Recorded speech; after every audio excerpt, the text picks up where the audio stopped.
ఈరోజు మనం కిచెన్లో రుచికరమైన సౌత్ ఇండియన్ ఫేవరెట్ సాంబార్ ఎలా చేయాలో చూద్దాం. ఇది అన్నం, ఇడ్లీ, దోశ దేనితోనైనా సరిపోతుంది. చాలా సింపుల్గా సూపర్ టేస్టీ సాంబార్ తయారు చేయడం ఎలా అనేది చూద్దామండి. మరి ఆలస్యం చేయకుండా వీడియోని స్టార్ట్ చేద్దామా? నమస్తే అందరికీ, వెల్కమ్ టు మై ఛానల్. నేను ఇప్పుడు సాంబార్ చేస్తున్నానండి. దానికోసం కావాల్సిన పదార్థాలు ఏంటి చూపిస్తాను. ఆనపకాయని ఇలా ఈ సైజు ముక్కల్లా కట్ చేసి పక్కన పెట్టుకున్నాను. అలాగే క్యారెట్ తీసుకున్నాను, ఒక టమాటా తీసుకున్నాను, ఒక ఉల్లిపాయ ఇలా ముక్కలుగా చేసి పెద్ద ముక్కలుగా చేసుకున్నాను.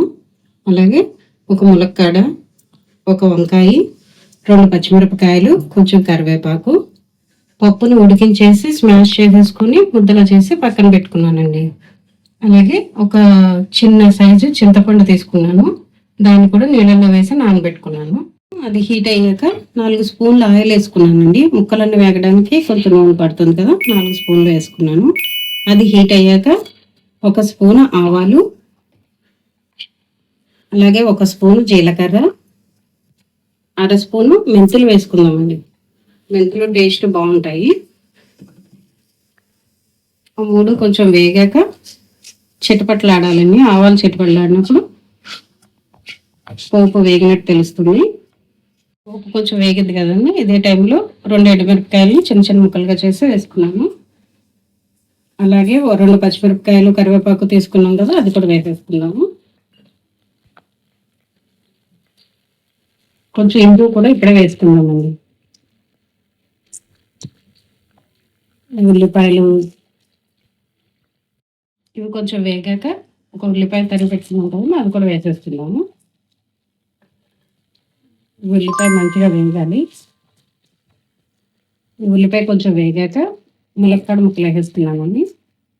అలాగే వంకాయ, క్యారెట్,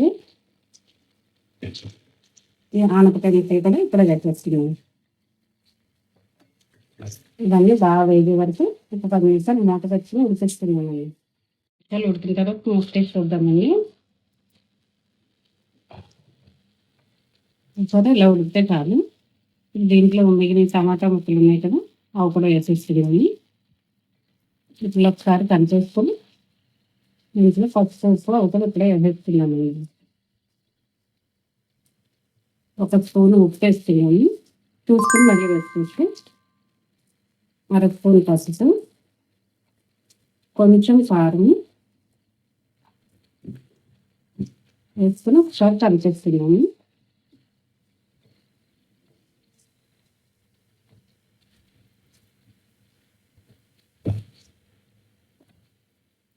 కొంచెం వేగాక చింతపండు నీళ్ళు పోసేసుకుందామండి. చింతపండు తీసి పెట్టుకున్నాం కదా, చిన్న సైజు చింతపండు తీసుకున్నాము. మన సాంబార్కి తగ్గట్టుగా పోసేసుకున్నాము. దీంతో పాటు ముక్కలన్నీ కూడా బాగా ఉడకాలి. అలాగే చిన్న సైజు బెల్లం తీసుకున్నామండి, దాన్ని కూడా వేసేసుకుందాం. దీన్ని ఒక 2 నిమిషాలు కొంచెం నీళ్ళు కలిపి ఒక 10 నిమిషాలు ఉడకనిద్దాం. కొంచెం నీళ్ళు పోస్తాము. దీంతో పాటు అంతా మగ్గే వరకు ఒక 2 నిమిషాలు మూత పెట్టేసుకుందాం. తీసి చూద్దామండి. ఇలా ఉడుకుతున్నప్పుడే మనం ఉడికించి పక్కన పెట్టుకున్నాం కదా, ఆ పప్పు అంతటిని ఇందులో కలిపేసుకుందాం. దీనికి సరిపడా కొంచెం నీళ్ళు కూడా పోసుకుందామండి.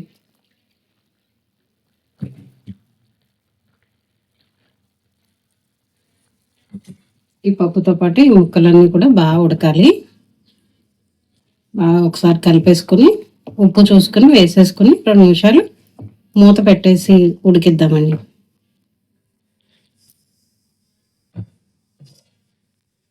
మూత తీసి చూద్దామండి. 10 నిమిషాల తర్వాత సాంబార్ ఎలా రెడీ అయిందో చూద్దాము.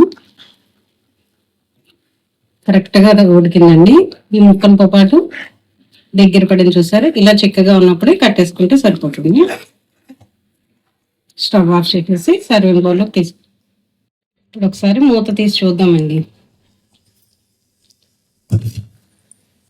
చూసారా, పప్పుతో పాటు ఈ ముక్కలన్నీ బాగా ఉడుకుతున్నాయి. ఇదే టైంలో సాంబార్ పొడి వేసేసుకుందామండి. 2 స్పూన్లు వేసుకుందాము సాంబార్ పొడి. నేను ఎంటీఆర్ సాంబార్ పొడి వాడుతున్నాను. చూసుకుని మళ్ళీ వేసుకోవచ్చు కావాలంటే. దీనికి 2 స్పూన్లు అయితే కరెక్ట్గా సరిపోతుంది. ఇప్పుడు ఒక 2 నిమిషాలు మళ్ళీ మూత పెట్టేసుకుందామండి. చూద్దామండి 10 నిమిషాల తర్వాత సాంబార్ ఎలా రెడీ అయిందో చూద్దాము. కరెక్ట్గా అది ఉడికిందండి.